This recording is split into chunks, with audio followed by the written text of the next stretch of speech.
गोगा पीर के ऊपर क्या इतिहास है, क्या हिस्ट्री है, क्या है गोगा मैडी? पहले तो गोगा पीर नहीं है, गोगा वीर है। ओके। ठीक है, राजस्थान चूरू डिस्ट्रिक्ट में पड़ता है इनका। गोगा मेडी के नाम से इनका जो मंदिर है, धाम है, वो प्रसिद्ध है। सातों जात माथा टेकती है वहाँ पे। ऐसा बहुत कम कोई रहा होगा जो मतलब नहीं जाते। हर जात में, हर बिरादरी सातों जातियां इन्हें पूजती हैं। जी इन्हें मुस्लिम धर्म में भी आई थिंक सो की पूजा पूजा जाता जाता है है। और वो लोग इन्हें पीर कहते हैं। ठीक है, वो पीर कहते हैं। मगर कैसे ये वीर बने और कैसे इनकी कहानी शुरू हुई? रानी काचल बाचल 2 रानियां थी। उन्हें जो ये बुलाकी मसान है, उनको गोगा वीर का पुत्र बताया जाता है। क्या सच्चाई है इसमें? गोगावीर जी का एक ही पुत्र है मेरे हिसाब से, तो जो प्रथम है कालादेव, जो कचरी वन में यूपी में विराजमान है। सब लोग कहते हैं बुलाकी मसान और कालादेव दोनों भाई हैं, मगर मेरा मानना तो यही है, गोगा जी महाराज का जो लड़का है गोगावीर है, कालादेव ही है, बस बुलाकी मसान नहीं है। इनका गोगा मैडी का सांपों से क्या संबंध है, या इन्हें नागों का देवता या जहर के काट करने वाला देवता क्यों कहते हैं? ये पद्मनाभ अवतारी है। ठीक है, जो इनके पिताजी रहे हैं। ठीक है, ये 100वें पुत्र रहे हैं उनके। इनकी जो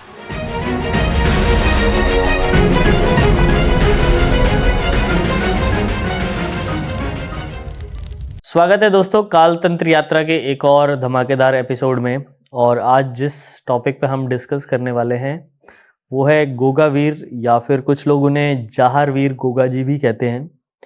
कहा जाता है कि ये हरियाणा और राजस्थान के बहुत प्रसिद्ध लोक देवता हैं और कुछ लोगों का मानना है कि सांपों के देवता के नाम से भी इन्हें जाना जाता है।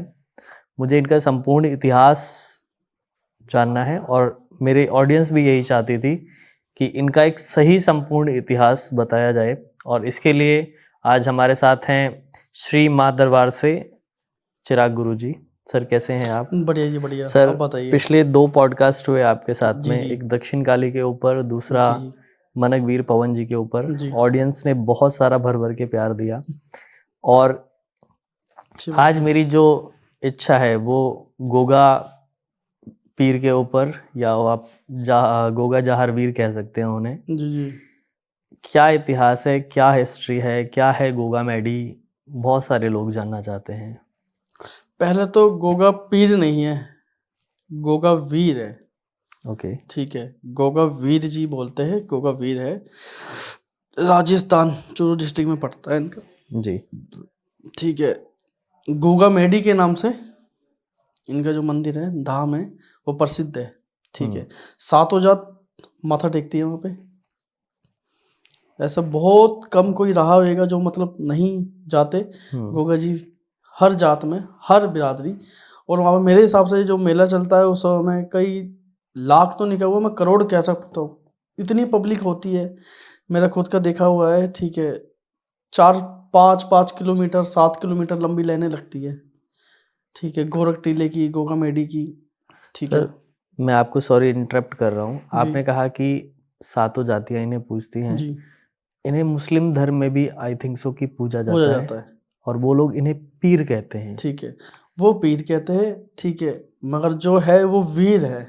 जी। ठीक है, इस पे बहुत से जनों को कहना है कि बाबा जी ने धरती में जाने से पहले कलमा पढ़ा था, इसलिए उन्हें समाधि मिली थी। ठीक है, इस तरीके से वो मानते हैं, तो इसलिए मुस्लिम भी पूछते हैं। सर, इनकी 2 नौमी आती है, एक गोगा नौमी, एक चांद नौमी। ठीक है, जो गोगा नौमी है वो है सुख की नौमी, जिस समय गोगा जी का जन्म हुआ था। और जो चांद नौमी है, ठीक है, वो गोगा जी के ससुराल वाले वो बनाते हैं, वो दुख की नौमी होती है। उस समय में चांद नौमी में गोगा जी धरती में समाये थे।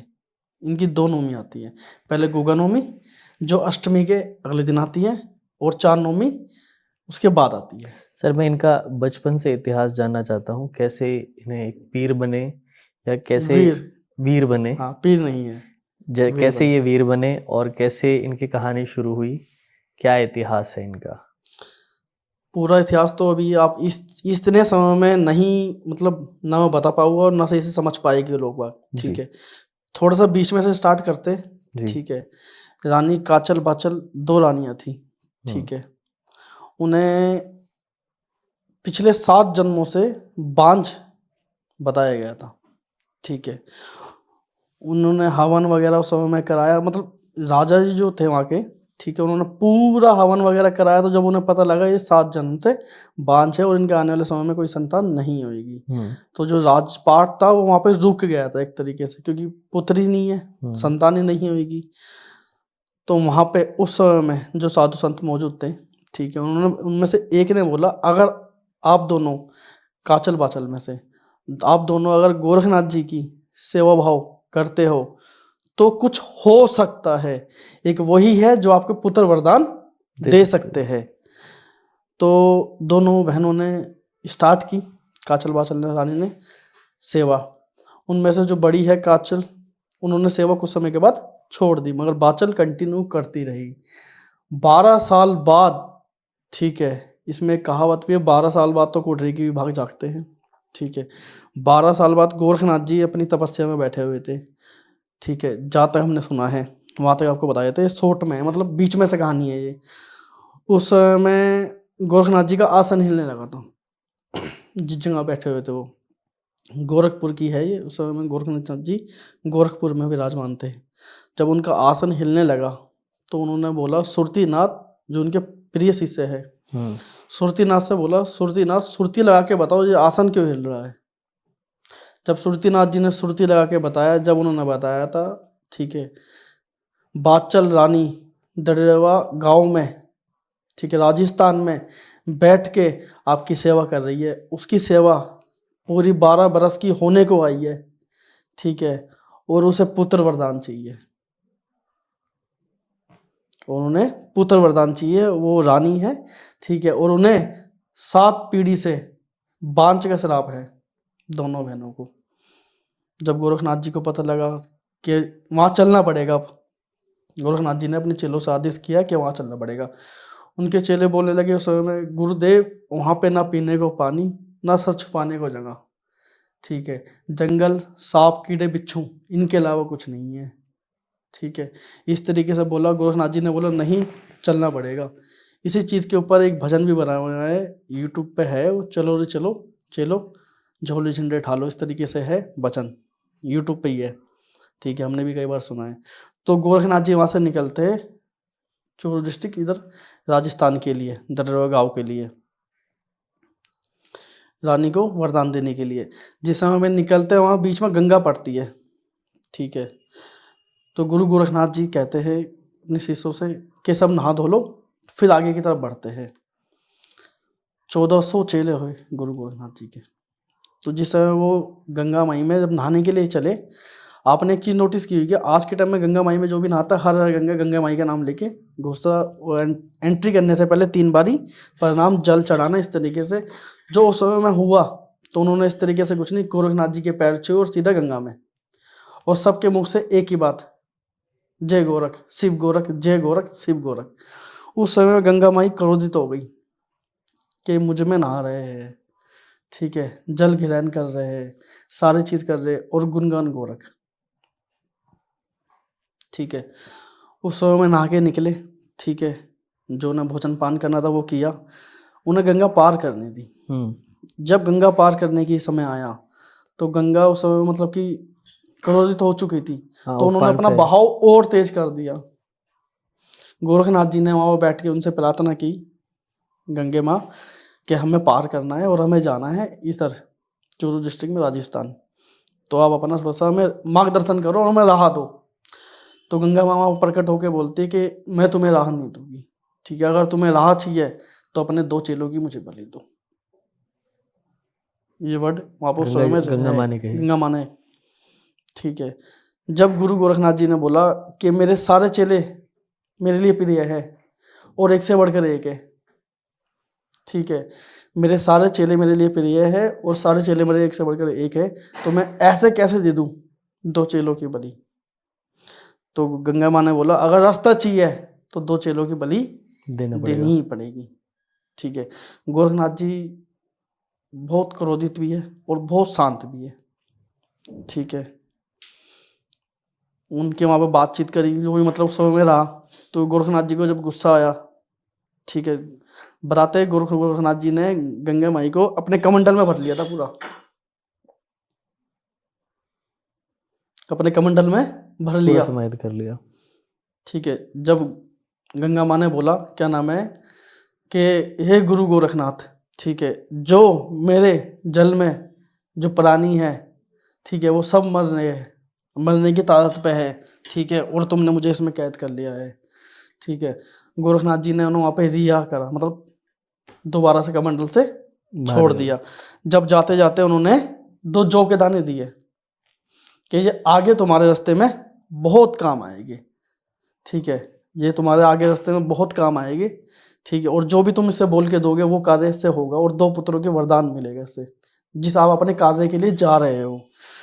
तो गोरखनाथ जी पहुँचते राजस्थान, चूरू डिस्ट्रिक्ट डडेरवा गाँव में।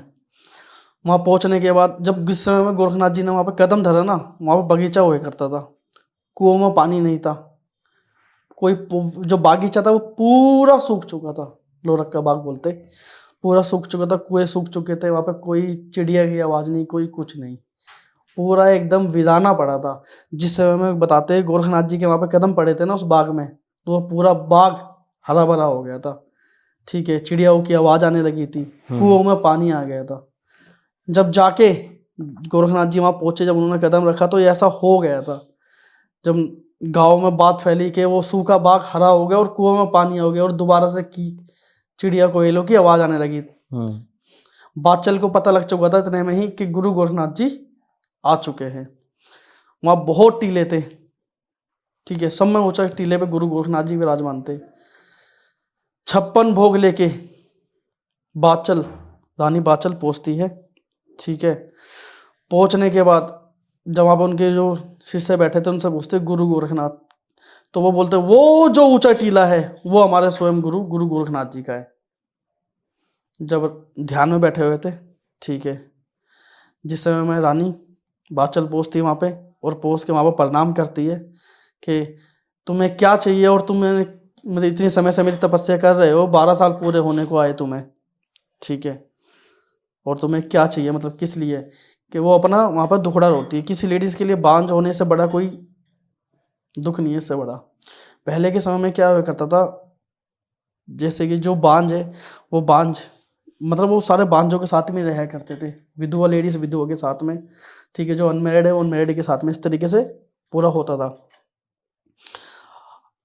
बादचल रानी के साथ में जो थे, ठीक है, एक धोबन थी, ठीक है, मतलब टोटल जो 5 जनी थी, 4 लेडी थी, एक घोड़ी थी, जो घोड़ी भी बांझ थी, घोड़ी भी बांझ थी, ठीक है।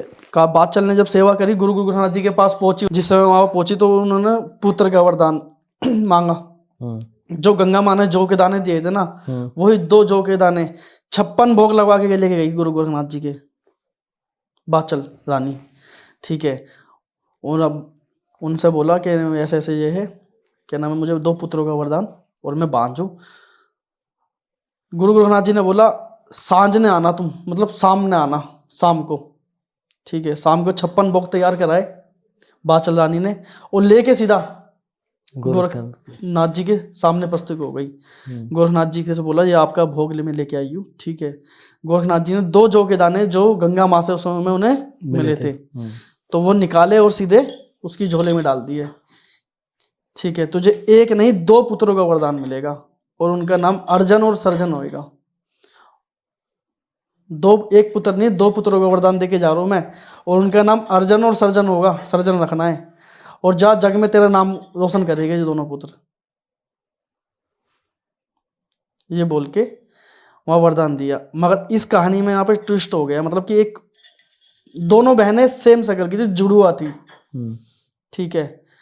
काचल ने सेवा करी मगर फल ले गई आचल, बाचल हाँ बड़ी, वहां छल गई गोरखनाथ जी को वो सेम देखने के कारण, ठीक है। शाम के में वो फल लेके चली गई, ठीक है, जो उनका वो उन्होंने तपस्या करी, जो उन्हें वरदान मिला वो दूसरी बहन ले गई, और बहुत खुश हुई ले जाके। रानी जिसने सेवा करी बाचल ने, वो पूछी कि गुरुदेव आपने मुझे शाम को बुलाया था और मैं आपके सामने उपस्थित हूँ, वो भी भोग पानी वगैरह लेके कि तुमने तो हमें भोग पानी करा दिया है, और मैंने तुम्हें 2 पुत्रों का वरदान भी दे दिया है। तो वहां पर वो रोने लगी कि गुरुदेव मैं तो अभी आई हूं, मैं तो अभी आई हूँ, आपने मुझे सांझ ने बोला था शाम में आने के लिए, मैं शाम को आई हूँ। कि दिन में ऐसा ना बोल, तुम झूठ बोल रहे हो, मतलब गोरखनाथ जी ने बोला तुम झूठ बोलो, तुम्हें 2 पुत्रों से भी अपना पेट नहीं भरा तुम्हारा, तुम 1 मांगने आए थे, मैंने 2 दिए, ठीक है, और तुम्हारा सही पेट मेरा। तो वो वहां पर रोने लगे कि गोरखनाथ जी मैं झूठ नहीं बोल रही। तो इतने में गोरखनाथ जी के श्रेष्ठ चेले सुरतीनाथ जी बैठे हुए थे। तो गोरखनाथ जी बोलते, सुरतीनाथ, सुरती लगा के बता कि ये कन्या और ये लेडी सच बोल रही है। तो सुरतीनाथ जी ने सुरती लगाई। सुरती लगाने के बाद गोरखनाथ जी को उन्होंने क्या बताया कि गुरुदेव ये सही बोल रही है, ये सही बोल रही है, जो फल है ना वो तो इसकी बड़ी बहन ले गई, हमें छल गई। तो गुरु गोरखनाथ जी ने उस समय ही उन्हें श्राप दिया था, ठीक है, और उनसे बोला था तुम ठहरो, ठीक है, और अगली सांझ मतलब अगली शाम दोबारा आना, मैं इधर ही हूँ, अगली शाम दोबारा आना, मैं इधर ही हूँ, और तुम्हें बिना वरदान दिए मैं नहीं जाऊंगा। पाताल लोक चले गए गोरखनाथ जी, जाते पाताल लोक, ठीक है, राजा बासक के पास। वहां जाके उनसे 100वें पुत्र का वरदान मांगते हैं, ठीक है, मगर जो उनकी वाइफ थी और जो उनकी रानी थी वो मना कर देते हैं, मैं अपना पुत्र कैसे दे दूं, मैंने पेट फाड़ के जाया है, मतलब पेट फाड़ के पैदा किया है, मैं कैसे दे दूं। तो गोरखनाथ जी उनके भवरे में से वो छल लाते हैं, पुत्र छल के लिए आते हैं, और आते आते बोलते थे इस पुत्र का इतना नाम होएगा, ठीक है। जो वो नाग अवतारी थे, गोगर जी महाराज नाग अवतारी थे, ठीक है, वहां से वो एक गूगल लेके आते और बाचल को वो गूगल देते हैं, ठीक है, कि जा इसे ले लियो और इससे तेरे एक पुत्र वरदान होएगा और सृष्टि में बहुत नाम कमाएगा, और जो तेरी बहन बड़ी जो छल के ले गई है उनका विनाश का कार्य भी यही होएगा। उन्हें श्राप दिया और उसे वरदान दिया। बाचल जिस समय में वो गूगल खाने लगती है तो वो देखती है कि मेरे साथ में 4 लेडी और जो बांधती और एक घोड़ी और, तो वो थोड़ी थोड़ी सबों में बांट देती है, अकेले नहीं खाती, क्योंकि मैंने आपको इस समय पहले क्या बताया, विधवा विधवाओं के साथ रहती थी, बांझ के साथ। इस तरीके से वो रानी के साथ जो थी वो 3 लेडी, एक घोड़ी, टोटल 4, और एक रानी, 5 जने जो बांझ थी वहां पे, घोड़ी को मिला के लेडीज 4 थी टोटल मिला के। तो थोड़ी थोड़ी गूगल वो चारों आपस में कि मैं अगर इस चीज से निकल रही हूँ और तुम इस चीज से क्यों नहीं निकलो, तुमने 12 साल मेरे साथ बैठ के सेवा नहीं करी मगर उसमें मेरा हाथ बटाया है, तो इतना मेरा। जिस समय वो गूगल खाने लगती है तो उस समय में वो देख रही होती है, इस वजह से वो उन्हें बांटती है, तो थोड़ी थोड़ी गूगल सबको देती है। अब चारों के नीली घोड़ी के नीला घोड़ा होता है, बच्चू पोतवाल नारसिंह पांडे, मतलब 5 वीर पैदा होते हैं, ठीक है। नारसिंह पांडे कहने वाले कहते हैं बड़े हैं, गोगा वीर से पहले हुए थे नारसिंह पांडे, ठीक है, उसके बाद गोगा जी महाराज, नीला घोड़ा नारसिंह पांडे, ये मतलब 5 शक्तियाँ होती है वहाँ से। उस समय में होने के बाद इनका राजपाट चलता है, ठीक है, इधर से गोगा जी महाराज भी बड़े होते हैं और इधर से ये भी नरसिंह अर्जन सर्जन भी दोनों बड़े होते हैं, ठीक है। इन्हों में खास बनती नहीं है क्योंकि राजपाट को लेके, ठीक है। उस समय में दोनों रानियां भूल चुकी होती है कि गोरखनाथ जी ने एक को वरदान दिया और एक को श्राप दिया था मारने का, ठीक है। राजपाट के पीछे इन पे वहां पे लड़ाई हो जाती है। जो अर्जन सर्जन थे वो मुगलों की सेना के साथ में लेके और गोगा जी के साथ में युद्ध करने का फैसला करते हैं। उस समय में गोगा जी वहां पे अकेले थे, उस समय में 5 वीर थे, मतलब उस समय में वो भी 5 वीर के अलावा कुछ नहीं था, और मुगलों की सेना बहुत थी, मुगलों की सेना बहुत थी। गोगा जी और 5 जने थे घोड़े को मिला के, ठीक है, और जो उनके थोड़े बहुत रहे हो तो बाकी 5 जने ही बताते। उसके बाद वो जाते हैं स्वयं गुरु गोरखनाथ जी के पास कि गुरुदेव और मैं ऐसे ऐसे ये है और तुमने ऐसे ऐसे वरदान दे रखा है। तो गोरखनाथ जी उस समय में माता काली से बोलते हैं कि तुम जाओ स्वयं काली के पास, ठीक है, और मैंने ऐसे ऐसा बोला है, वो तुम्हारा इस युद्ध में साथ देगी माता काली। गोगा वीर जी ने एक बकरा पाल रखा होता था, ठीक है, उस बकरे का नाम था सोहन, ठीक है। तो काली माई रानी बोलती है कि मैं तुझे युद्ध में विजय कराऊंगी और मैं तेरे साथ चलती हूँ, मुझे ये बकरा चाहिए, सोहन नाम का तेरा। तो गोगा जी वहाँ पे वो सारी चीज़ के मान जाते हैं। उस समय में जो गोरखनाथ जी ने उन्हें श्राप दिया था तो उनकी श्राप दे रखा था वो भी पूरा करना था, ठीक है। जिस समय में गोगा जी लड़ाई के लिए घर से निकले थे राज तिलक करा के, उनकी माता जी ने बोला था, ठीक है, उन दोनों को कुछ नहीं होना चाहिए, जो भी अपना तुम भाई हो, मगर उधर से वो अर्जुन सज्जन भाई नहीं मानते थे गोगा जी को। गोगा जी महाराज ने लड़ाई में वहां पे युद्ध में विजय प्राप्त करी और दोनों के सर काट के अर्जुन सज्जन के और थाली में लेके पहुंच गए थे अपनी माता जी के पास। उस समय उनकी माता जी बोलती है ये कि तूने क्या करा, अपने भाइयों को ही मार दिया, तो तुझसे बड़ा तो कुछ वो नहीं है, मतलब इस तरीके से उनकी माता जी ने बोला। और जाओ ना से, मतलब जाओ ना से, और आज के बाद मुझे अपना शकल मत दिखाना। तो गोगा जी वीर जी वहां से चले जाते हैं। उसके बाद भी जो उनकी रानी सी जलती, ठीक है, मेहर थे गोगा जी महाराज। इसमें भी कहानी है वो शादी कैसे हुई थी, अगर फ्री हो तो उसकी भी कहानी अलग है। उसमें रानी सीरियल क्या करती थी, शाम के समय तैयार होके बैठती थी, ठीक है। बाचल रोज देखती थी कि ये रोज तैयार होती है और श्रृंगार करती है, किसके लिए, पति तो है नहीं। कुछ समय बीता तो एक दिन पूछ ही लिया, ठीक है। गोरखनाथ वो गोगा जी वीर ने बोल रखा था कि मेरी माता जी को मत बताना, मैं तुझसे मिलने रात को आता हूँ। रात में आया करते थे वो, ठीक है, जिस समय में रानी सो जाती थी। रानी सीरियल से मिलते थे आके। ऐसी उनकी माँ ने उन पे गलत लक्षण लगाए कि तू ऐसे है, ये है, तू तैयार होती है किसके लिए होती है। तो उन्होंने बता दिया कि तुम्हारा सुपुत्र रात में आता है, ठीक है, हम बैठ के इधर बात भी करते हैं, बागीचे में भी घूमते हैं, ठीक है। और उससे पहले इसमें रानी बाचल को ये बात पता लग चुकी थी कि गोगा वीर खेतों में देखे गया किसी गाय के नीचे थन में से दूध पीते हुए। क्या आपने चित्र देखा भी होगा बहुत जगह गोगा जी का, ठीक है। रानी को ये पता लग चुका था उनका पुत्र अभी भी है और आसपास ही है। उनके दिमाग में शंका थी, बस वो क्लियर करना चाह रही थी अपनी बहू से क्या है क्या नहीं है।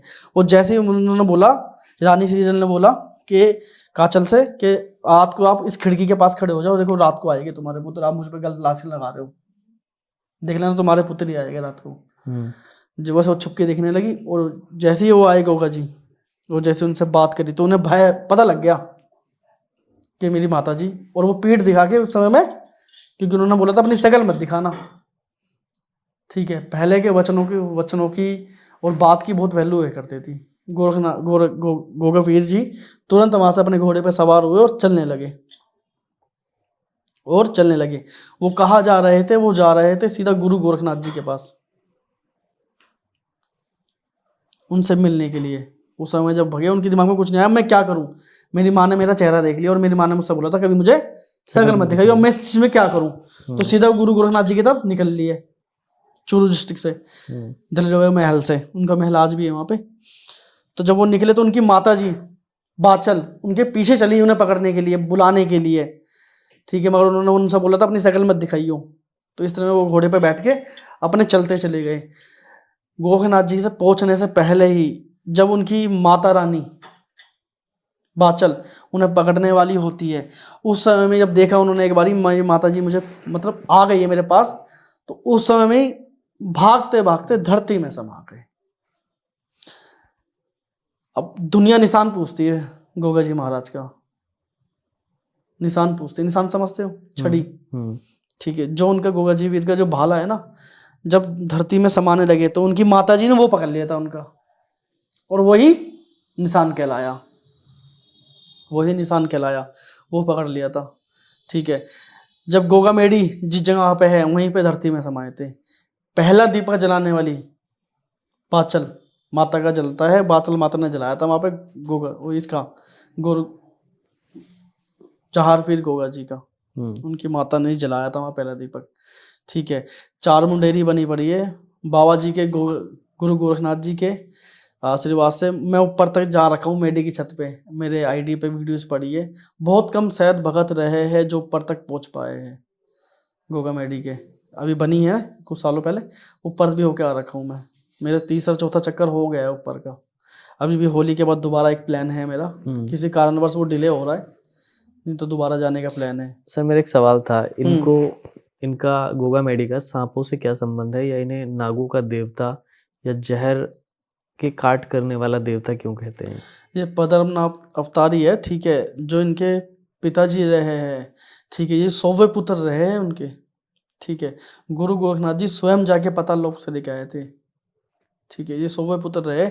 इनसे पहले जो रहे हैं, ठीक है, इनसे पहले वो भी रहे हैं, ठीक है, क्या बोलते हैं, लक्ष्मण जी, वो भी नाग अवतारी है। लक्ष्मण जी आपने अगर सुना हो तो, श्री राम जी के भाई, शेषनाग। शेषनाग के, ठीक है। इन्हों में एक ही नाग है जो स्वयं भोलेनाथ जी के हैं। इनकी जो स्वयं भोलेनाथ जी के हैं, वासुकी नाग बोलते हैं ना, ठीक है, वासुकी नाग है, और इनके बीच में युद्ध हो गया था। उसके बाद आगे जाके, ठीक है, उनकी माता जी ने दीपक जलाया। कहने वाले इस समय में ये बहुत जने कहते हैं, और बहुत जनों का दावा है कि गोगा जी वीर जी ने कलमा पढ़ा था जिस समय वो धरती में समाये थे। ठीक है, ऐसी बहुत ये चीजें बहुत सी बुकों में भी लिखी हुई है। बहुत से ने दावा भी करते हैं कि हिंदू बिरादरी के अंदर समाधि अलाउड नहीं है, हिंदू बिरादरी के अंदर समाधि अलाउड नहीं है। ठीक है, कहने वाले ये कहते हैं। ठीक है, अगर आप गोगा मेडी को देखोगे तो आज भी वो 4 थंभों के द्वारा बनी हुई है। ठीक है, मैं गोगा मेडी की छत तक जा रखा हूँ, छत पे भी उनके वहां पे 4 दीपक जलते हैं उन चारों थंभों में।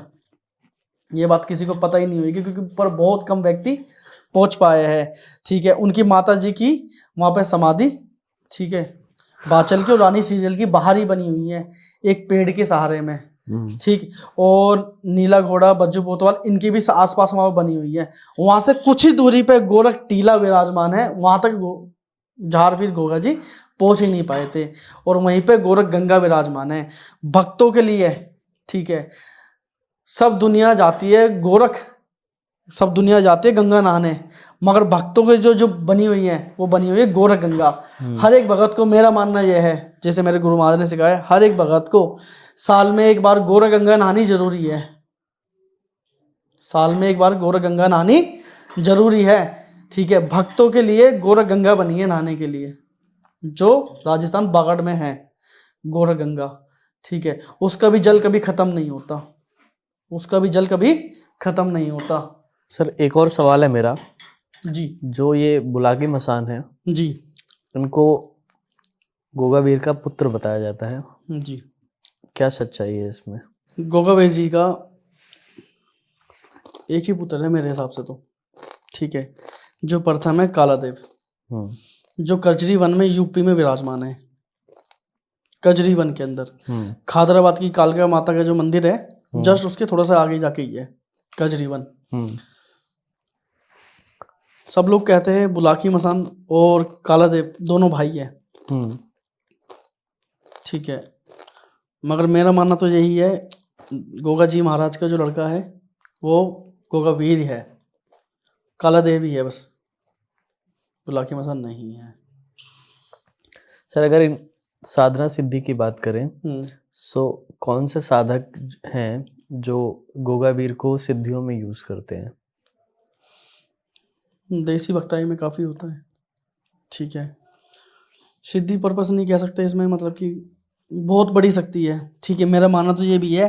ठीक है, आप देखोगे यूट्यूब इंस्टाग्राम में कुछ, मैं नाम तो नहीं ले पाऊंगा ना, वो दावा करते हैं कि हमारे अंदर गोगावीर जी आते हैं, गोरखनाथ जी आते हैं, मगर मैं इन चीज़ को नहीं मानता।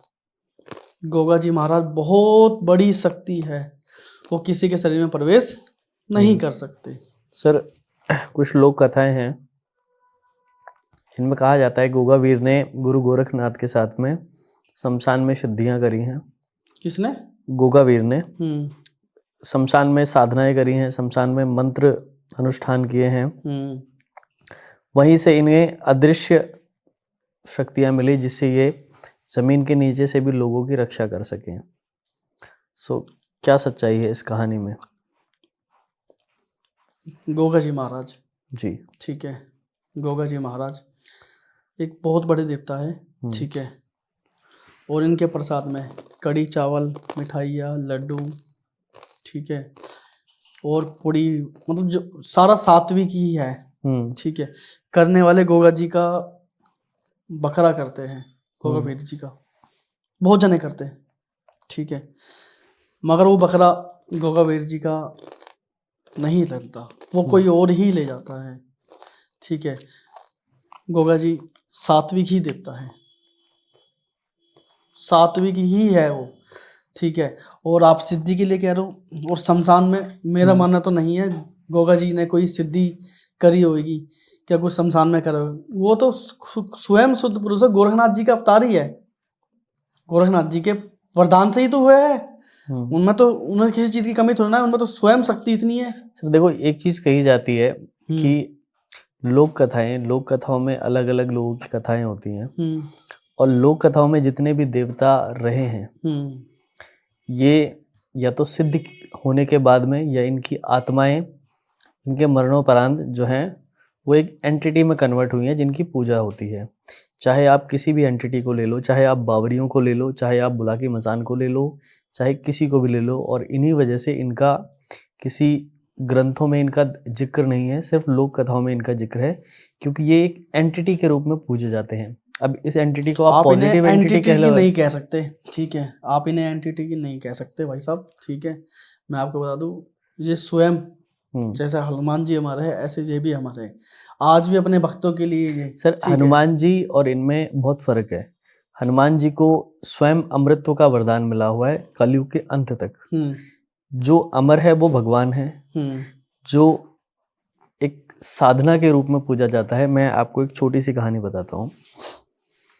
कुछ समय पहले जो आप कह लो, जैसे राजपूतों में या ब्राह्मणों में जो छोटी जाति के लोग होते थे, पहले छुआछूत का बहुत भेदभाव था, बहुत था, आज लोग भी है वो जगह। मंदिरों में नहीं जाने देते थे, ठीक है, दूर से ही सिर्फ माथा टेकते थे। उस समय पे जो भी लोग, कोई भी मान लो एक प्रधान निकल के आया या कोई एक रक्षक निकल के आया जो इनकी सुनता है कि आपको ये चीज़ें मिलनी चाहिए, आपको ये आपका हक है, ये मिलना चाहिए, सो लोगों ने उन्हीं को एज आ अपना भगवान, अपना मसीहा या अपना देवता मानना शुरू किया। और उसके बाद में जब इन्होंने लोगों की रक्षाएं की, लोगों की हेल्प करी या लोगों की बाकी चीज़ें पूरी करी, और उसके बाद में जब इनकी मोक्ष को प्राप्त हुए, जब ये, उसके बाद में उन्हीं समय से इनकी पूजा का प्रचलन चालू हुआ। क्योंकि अब लोगों ने भगवान को तो देखा ही नहीं है, क्योंकि वो मंदिर गए ही नहीं है, इनके लिए तो वही भगवान है। और यहीं से लोक कहानियों की स्थापना हुई और यहीं से लोक कहानियाँ चलनी स्टार्ट हुई। सो मेरा इनको एंटिटी कहना इसलिए ये है कि ये एक पॉजिटिव एंटिटी है, मैं इनको नेगेटिव नहीं कह रहा हूँ, ये एक पॉजिटिव एंटिटी है जिनको लोगों ने बढ़ाया है, और इन्हें इसीलिए लोक कथाएं कहा जाता है। मैं फिर एक बात बोलूँगा, ये एंटिटी नहीं है, ठीक है, ये देव है, ठीक है, देव ही रहेंगे, और ये आज भी अमर है, ठीक है, और आज भी है, ठीक है। गोगावीर जी को समाधि लेने के बाद भी देखा गया है गांव में, जो उनका क्षेत्र है और जो उनके तप भी है, जो उनका जप करते हैं, जो उनकी सेवा करते हैं, ठीक है, आज भी देखा गया है और उनके होने का फील हुआ है, ठीक है। मेडी के अंदर भी, ठीक है, रात को जब मेडी में, अगर आपको पता हो तो मैं आपको बताऊं, वहाँ पर थोड़ी सी मेरी जान पहचान है, ठीक है, तो मैंने वहाँ पे अच्छे से मतलब उनसे पूछताछ की है। अभी लास्टली जब मैं वहाँ पर बाबा जी के कपड़े चढ़ाने गया था, तो गोगा जी वीर जी का अच्छा आशीर्वाद मुझ पे, मैं मानता हूँ इस चीज़ के लिए, क्योंकि ऊपर छत पे आज तक कोई बहुत कम बंदे व्यक्ति पहुँच पाए, मैं वहाँ पे गया हूँ। लास्ट में जब गोगा जी को वो रात को सुला रहे थे गोगा मेडी के अंदर, ठीक है, तो जो वस्त्र में लेके गया था वही वस्त्र उन्हें पहनाए गए वहाँ पे, मतलब पूरा, मतलब जैसे कि बेड एक इस तरीके, मतलब चादर बिछाई गई, तकिया लगाया गया, सारी चीज़ें करी गई। मतलब पंडित जी ये कर रहे हैं कि आप सुबह तक रुकिए, ये सारी चीज़ आपको कहाँ पे खराब मिलेगी। कि आज भी गोगा जी यहाँ प्रेजेंट है। अगर मेडी का द्वार सुबह खुलने के लिए देरी हो जाती है, ठीक है, सुबह खुलने के लिए देरी हो जाती है, तो आज भी मेडी में से आवाज आती है, दरवाजा हिलता है वो, ठीक। तो गोगावीर जी आज भी वहाँ प्रेजेंट है, और वो कोई एक एंटिटी नहीं है, वो एक भगवान है। सर इन्हें जाहर वीर की उपाधि कैसे मिली? ठीक है, ये राजा है वहाँ के, ठीक है, जहार वीर है, ठीक है, ये गोरखनाथ जी के वरदान से उत्पन्न है, मतलब उनके वरदान से। मैं आपको कुछ कहानियां का एग्जांपल दे देता हूँ। गोगा वीर का नाम जो जाहर वीर रखा गया या पड़ा, कुछ लोक कथाओं का, जाहर वीर जब पड़ा नाम इनका, जब इन्होंने युद्ध में विजय प्राप्त करी। नहीं, जो मुझे पता है, हो सकता है आप सही हो, क्योंकि लोक कथाएं आप अलग अलग लोगों से सुनते हैं, सबके अलग अलग मत हैं। जो मैंने लोक कहानी सुनी है उसमें क्या है कि किसी उन्हीं के गांव में मेडी जो जगह है, गोगा मेडी, जो हनुमानगढ़ी के पास में एक जगह है, हाँ गोगा हनुमानगढ़ी के पास में ही है। करेक्ट। गोगा में वहां पे किसी बच्चे को किसी सांप ने काट लिया। हम्म गोगा मेडी को क्योंकि ये देवता मानते हैं, देवता के रूप में ही उनकी पूजा करते हैं, तो उन्होंने उनसे प्रार्थना की कि हमें हमारा बच्चा लौटा दो। ये रात की बात है। वहाँ पे जब उन्होंने प्रार्थना करी तो एक जोगी के रूप में कोई बंदा आया, बच्चे के पास में बैठा, कुछ मंत्र उच्चारण किया और वहाँ से चला गया। हम्म उसके बाद में वो बच्चे का जहर अपने आप उतर गया और वो बच्चा ठीक हो गया। तब से उनका नाम जो है वो जाहरवीर रखा गया। जाहर मतलब जहर। हम्म जाहर का अगर आप वर्णन करेंगे तो जाहर का मतलब होता है जहर की काट करने वाला बंदा। तब से उनका नाम जाहरवीर रखा गया। बाकी कुछ और भी लोक कथाएं हो सकती हैं, मुझे नहीं पता कितना सच है कितना नहीं, आप ज़्यादा बेटर बता पाएंगे। जी जी। और दूसरा मेरा सवाल है कि इनको नीली घोड़ी वाले या नीली घोड़ी पे इनका वो आसन क्यों है? मैंने आपको स्टार्टिंग में बताया था ना, ठीक है, जिस समय में गोरखनाथ जी ने वरदान दिया, जी। ठीक है, जब वो गूगल बाचल माता खा रही थी तो उन्होंने 5 में बांट के खाया, 4 में। उनमें से एक लीली घोड़ी थी। लीली घोड़ी पहले के समय में बहुत रेयर चीज थी, मतलब बड़े बड़े राजा महाराजाओं के पास हुआ करती थी, मगर वो घोड़ी भी बांस थी। वहीं से एक लीला घोड़ा हुआ था, वो गोरखनाथ जी के वरदान के बाद ये 5 शक्ति आई थी, ठीक है, 5 जनों का जन्म हुआ था। सर ये नीली घोड़ी वाले बाबा एक्चुअल में बहुत सारे हैं, सो कंफ्यूजन क्या है?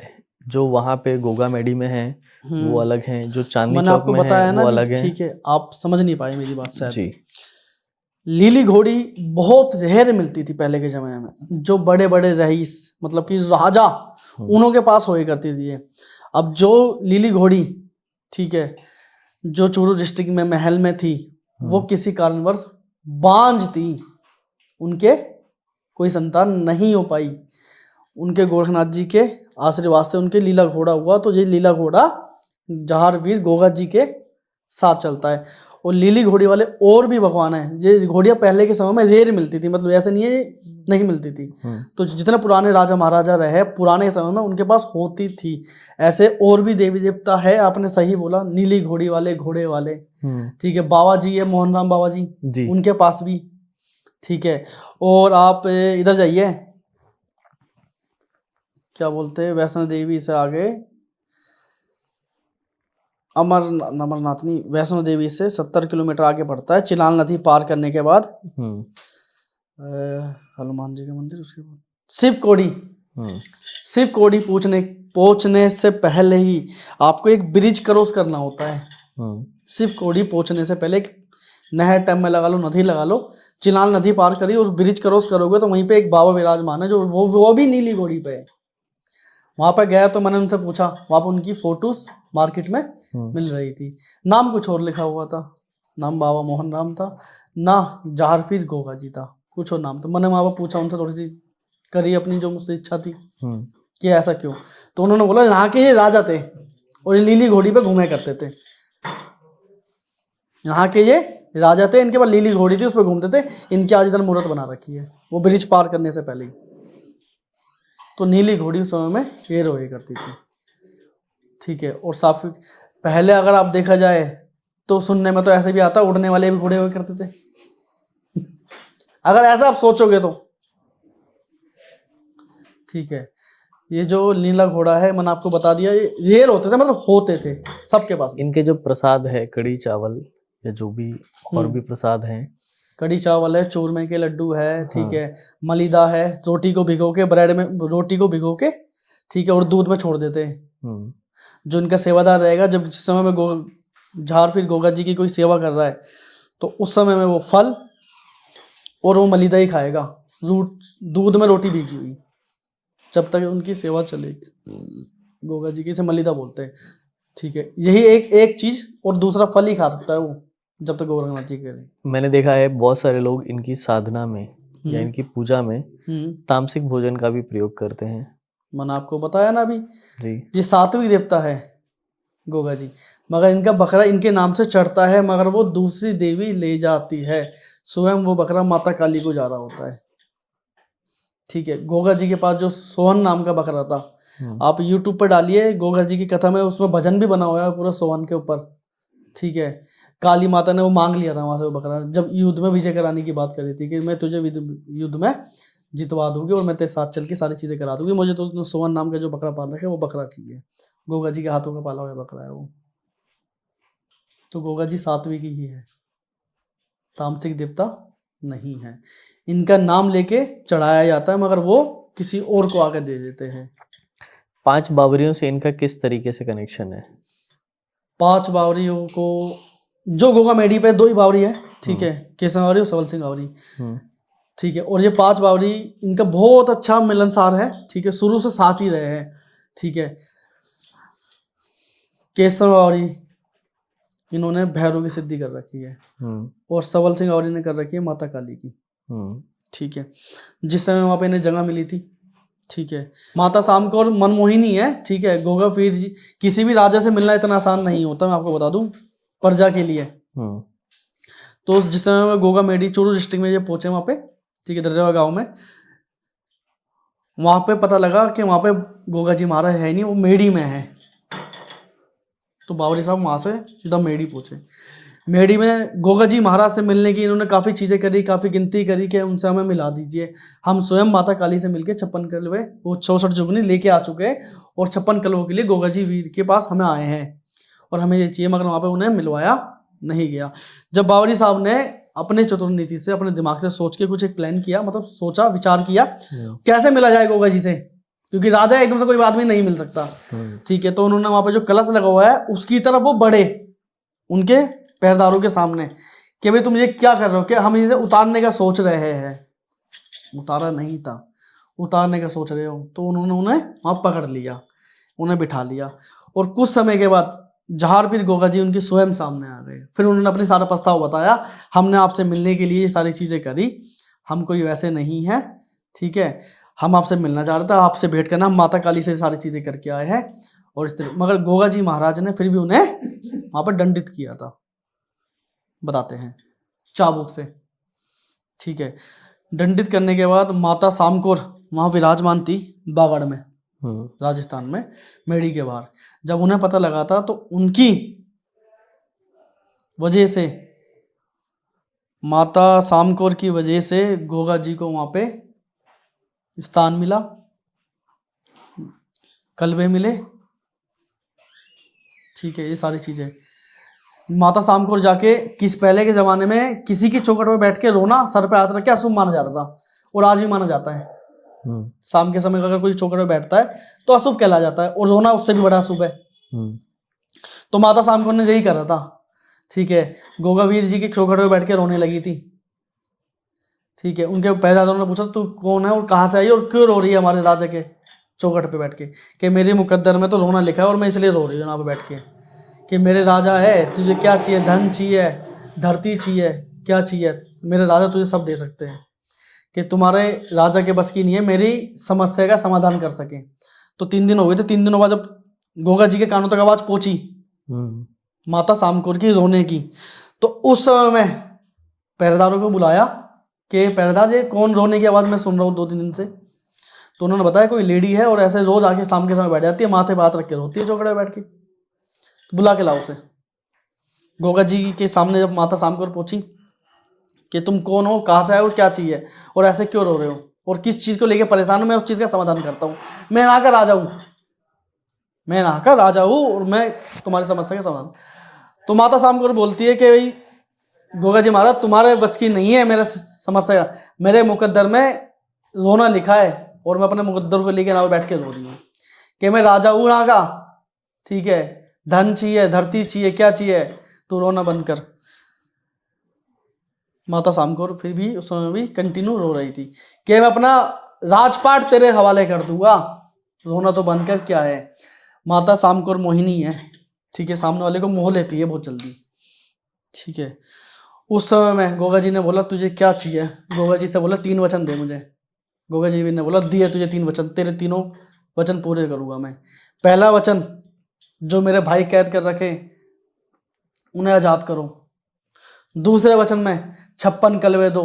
तीसरे वचन में अपने साथ नापे जंगा दो। इस तरीके से बावरी, केसर बावरी, सबल सिंह बावरी और माता सामकोर को वहां पे बैठ मिली, जगह मिली। माता सामकोर की वजह से बाबा बावरी वहां पे आज पूज रहे हैं।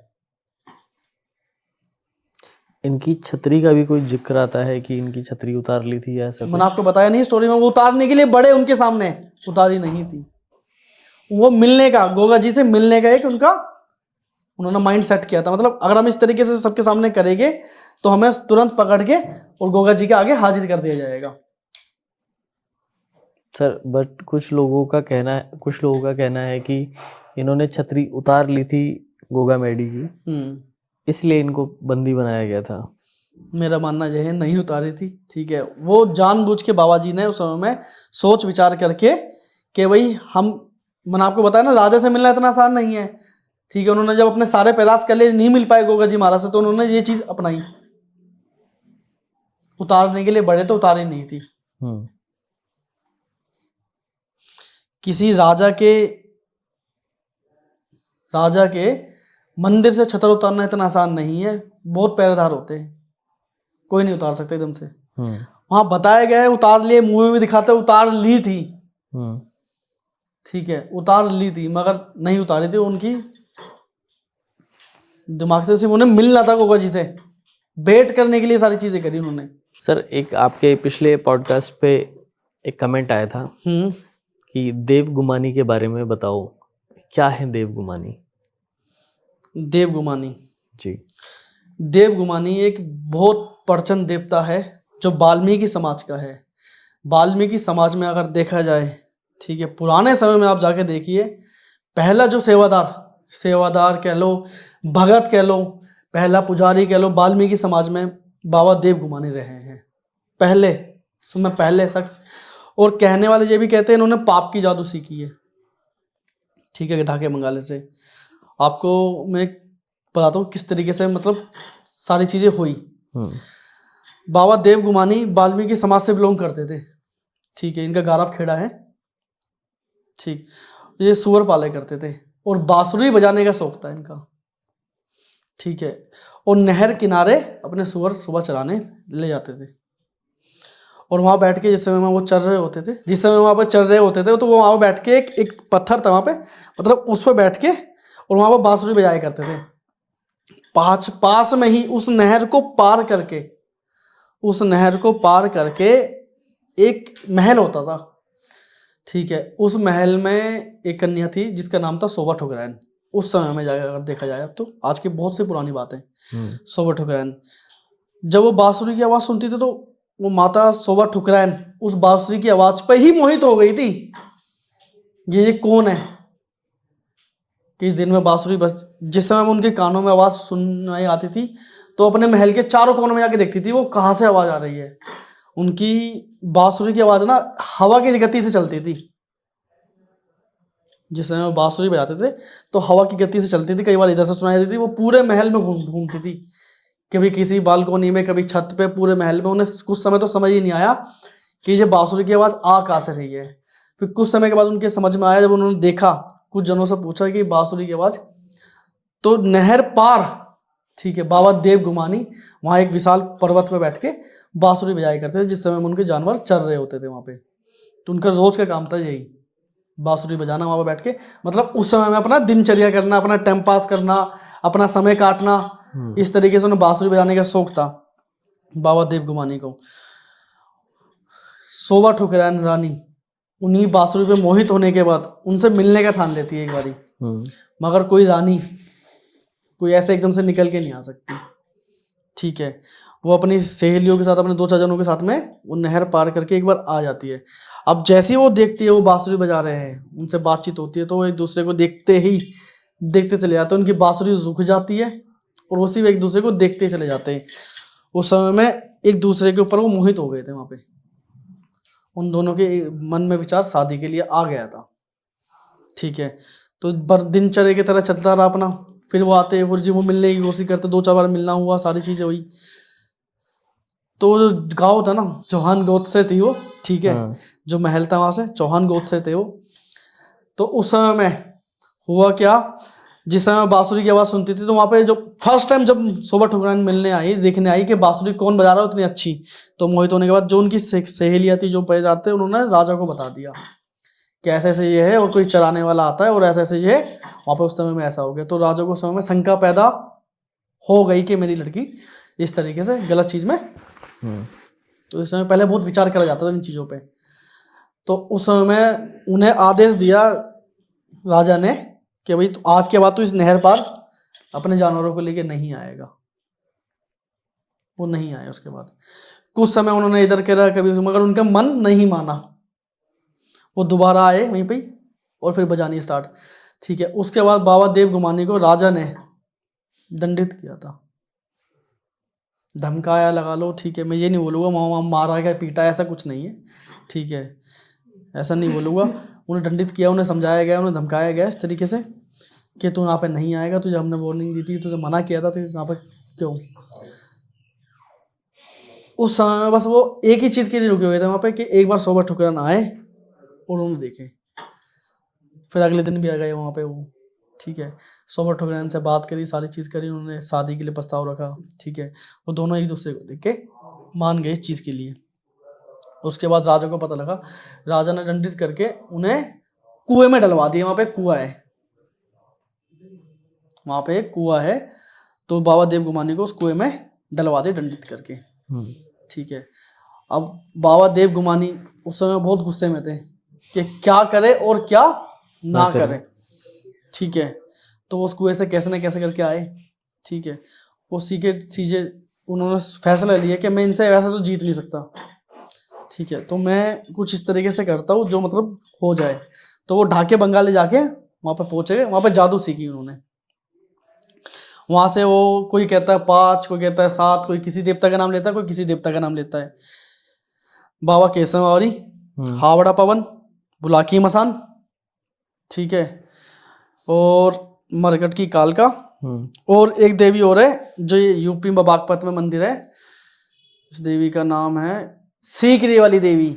ये 5 चीजें वहां से लेके आए। ठीक है, जब लेके आने लगे वहां से ढाके बंगाल से जादू सीख के बाबा जी। ठीक है, जब वहां से आने लगे जादू सीख के, उस समय में वहां से निकले तो वहां पे बैठ गए थक के एक पेड़ के सहारे लग के। तो वहां पे दिखने लगे मैं ये 4-5 चीजें लेके आया हूँ, ये काम करेगी नहीं करेगी मेरा। तो उस समय में माता नथिया चौकी, ठीक है, भी लाए थे ये। ठीक है, माता नथिया चौकी भी लाए थे। माता नथिया चौकी से बोला कि मैं ऐसे ऐसे और तुझ में शक्ति है। ठीक है, तो इस इमली के पेड़ को नचा के दिखा। वहां से उठ के वो दूर खड़े हो गए। माता नथिया चौकी ने वो इमली का पेड़ ये लगा लो पत्ता पत्ता नचा दिया था, पत्ता पत्ता नचा दिया था, और उस पेड़ से फाड़ के खड़ी हो गई थी सामने आके। पेड़ को आज भी अगर तुम जाओगे, इनका बैठ खेड़ा है यूपी में, वो आज भी पेड़ बीच में से फटा हुआ है। ठीक है, नथिया चौकी का। उसके बाद आगे चले, वापसी वहीं आए, वहां पे इनका झगड़ा हुआ फिर। ठीक है, राजा के उनमें से 2 जनों को उन्होंने सर भी अलग किया, सर काट दिए। ठीक है, पानी उस नहर के किनारे ही। उसके बाद भी उन्हें क्या करा गया था, उसके बाद इन्हें दंडित करके दोबारा से कुएं में डलवा दिया और कुएं को कर दिया बंद। उस समय में मिस्त्री तो नहीं होते थे, सरिये मतलब पत्थर वगैरह डाल दिए, कुछ चीजें ऐसे कर दिया। उसके बाद भी इनकी बांसुरी की आवाज वहां से आ रही थी। ठीक है, और पूरे गांव में बांसुरी की आवाज गूंजने लगी। उस समय में शाम होते ही गांव वाले बोलने लगे ये क्या हो गया, हमारे राजा ने क्या कर दिया। तो वहां पे उस समय में राजा से बोला तुमने ऐसे ऐसे करा दिया और ये आज भी जिंदा है और कुएं से आवाज आती है। राजा कह रहा है ऐसा नहीं हो सकता। राजा ने सुना आके सुना। ठीक है, तो किसी के वहां पे सपने में आके फिर बताया बाबा जी ने कि मैं ऐसे ऐसे ये और शोभा ठकुराइन को एक बार लाके मुझे दिखा दो, मेरी मोक्ष मिल जाएगा मुझे यहाँ पे। तो मतलब मैं अपना प्राण कुछ भी मतलब ऐसा बोला। ठीक है, तो राजा तक बात पहुंची उस समय में कि ऐसे ऐसे एक बार शोभा ठकुराइन को कुएं के पास लाके खड़ा कर दिया जाए एक बार। कि ये बाबा देव गुमानी के जादू सीख चुके थे, वो पाप की जादू सीखी थी, भलाई के लिए तो सीखी नहीं। ठीक है, वहां पे जैसे ही वो सोबा ठुकरान को लेके आया गया तो बाबा देव घुमानी तुरंत सोबा ठुकरान को कुएं में लेके कूद गए थे, मतलब खींच लिया था उन्हें अंदर ही, उन्हें कुएं में ही खींच लिया था। ठीक है, फिर उसके बाद आज भी वहाँ पे इनकी दोनों की पूजा होती है। ठीक है, वाल्मीकि समाज में समय पहला सेवादार है बाबा देव कुमार। यूपी साइड में आज भी दादा सेवादार बोला जाता है। ठीक है, वाल्मीकि समाज में, ठीक है, ये पंचायती देवता है। इसका जो भी होता है हमेशा जो भोग रहता है, लड्डू, बोतल भी रहती है, जो इसका मेन भोग है वो सुअर का ही लगता है। ठीक है, और पंचायती सूरी होता है इसमें, तो आपको पंचायत में मतलब कि बड़ा होता है, इसका छोटा भी नहीं होता। ठीक है, पंचायत में खिलाना पड़ेगा। उसके बाद जिस तरीके से चलता रहा, पंचायती देवता बोला जाता है बाबा देव घुमानी को। आज भी अगर पंचायत में बैठ के जो हुक्का घुमाते हैं ना, वो देव घुमानी के इशारे से ही बढ़ता है आगे, पंचायत को चलाने वाले। ठीक है, इनके हाथ में लाठी, सर पे भारी पगड़, इस तरीके से अगर आप देखेंगे तो कभी इस तरीके से, और काफी विशाल कार्य है शरीर के अंदर से। ठीक है, आज भी वो कुआं और वो टीला वहां पे नहर के पास बना हुआ है। ठीक है, इतनी शॉर्ट में बताइए ये मैंने, ये तो जब ये और घूमती गांव के अंदर, वहां पे श्राप हो गया था, उसके बाद गांव में मतलब कि विपत्ति आने लगी, गांव में अकाल आ गया, पेड़ सूख गए, कुओं का पानी खत्म हो गया, उस कुएं में डलने के बाद इसे अगर घुमाता तो ऐसे घूमती है वो। तो सर बहुत अच्छा लगा आज आपके साथ हाँ जी, मुझे ये बहुत अच्छा लगा। 2 टॉपिक्स डिस्कस हुए, और ऐसे टॉपिक्स जो शायद थोड़े से कंट्रोवर्शियल हो सकते हैं, क्योंकि लोगों के पास अलग अलग लोक कथाएं हैं, और अलग अलग है। अगर कोई आपकी बात से सेटिस्फाइड नहीं होता तो कहता है कि नहीं ये गलत बता रहे हैं, ये गलत बता रहे हैं। और कुछ जने कहने वाले बोलते हैं कि मतलब कुछ ऐसे नाम भी बताते हैं बाबा देव घुमाने जो लेके आए हैं। ठीक है, जो मुझे पता था मैंने आपको बता दी है जी। ठीक है, मेरा मानना तो यही है, बाकी वो सब अपना अपना मानना है। ठीक है, जो चीज़ें लाए थे मैंने बता दी आपको, यही सारी चीज़ें लाए थे। ठीक है, और वही सारी चीज़ें आज भी पाप के जादू, और आज भी हर घर में वाल्मीकि समाज में देव घुमानी का वास है। बहुत जने मानते नहीं इस चीज़ के लिए, जो हुक्का घूमता है ना वो देव घुमानी ही है, बढ़ाने वाला, पंचायत को चलाने वाला। ठीक है, देव घुमानी है। ठीक है, आज भी अगर पुराने ज़माने में पंचायत होती थी तो वो पंचायती में ही उनका वास होता है। 5 आदमी बैठ जाए तो परमेश्वर बताते हैं उसे। पंचायत में 5 आदमी परमेश्वर के समान होते हैं। ठीक है, देव घुमानी हर वाल्मीकि के घर के अंदर विराजमान है कहीं ना कहीं। ठीक है, क्योंकि हुक्का घुमाने की इजाजत नहीं है पंचायत में बिठा के। सो दोस्तों, आशा करता हूँ आज का वीडियो आपको पसंद आया होगा। ऐसे ही और भी रोमांचक वीडियो देखने के लिए हमारे चैनल के साथ में जुड़े रहें। अपने कमेंट्स हमें लिखना ना भूलें। और मेरा एक और चीज़ कहना है जाते जाते लास्ट में, कि लोक कथाएं अलग अलग भी हो सकती हैं। जिसका जो मानना है, जिस उस पे ज्ञान है, वो बताता है। अब आप इस बात से कितने सेटिस्फाइड होते हैं या आपको क्या पता है, ये आपका मानना है। बट किसी को गलत कहना या नहीं कहना, ये भी आपके ऊपर ही डिसाइड करता है। मिलते हैं आपसे फिर किसी दिन। देखते रहिए कालतंत्र। जय श्री राम। जय माता दी।